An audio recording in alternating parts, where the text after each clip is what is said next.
si une attaque nucléaire se produisait près de la province chinoise du Jilin, qui partage la frontière avec la Corée du Nord.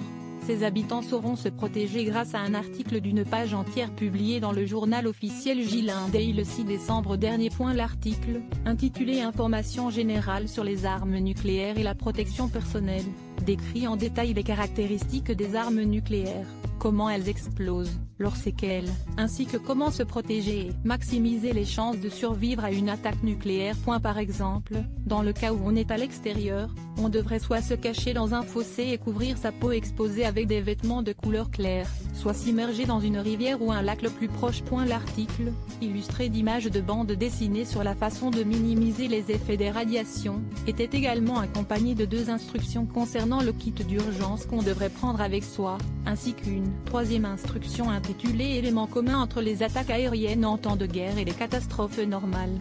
L'article n'a pas mentionné la Corée du Nord, le pays voisin du Jilin qui a récemment provoqué une énorme montée de tension à la suite d'une série de tests nucléaires. Toutefois, comme il est estimé que le site nucléaire de la Corée du Nord se trouve à environ 76 km de la frontière avec le Jilin, prendre des précautions serait probablement une bonne idée en suivant la tendance qui est que les tensions pourraient continuer à monter.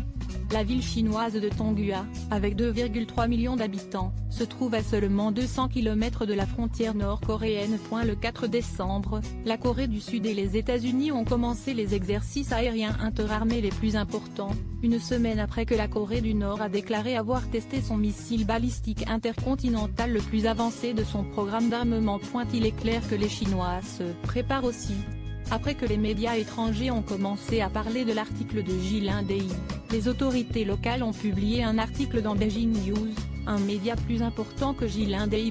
Le département de la rédaction de Jilin Day a déclaré que l'information contenue dans l'article provenait du Bureau de défense anti-aérienne populaire de la province de Jilin.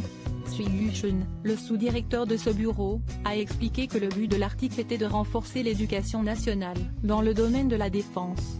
Il a ajouté qu'il ne s'agissait que d'une connaissance de sens commun que les lecteurs devraient avoir, et que le monde extérieur ne devrait pas y faire trop attention. Annie Vuxian a contribué à cet article. Version anglaise. China prépare for North Korean nuclear attack,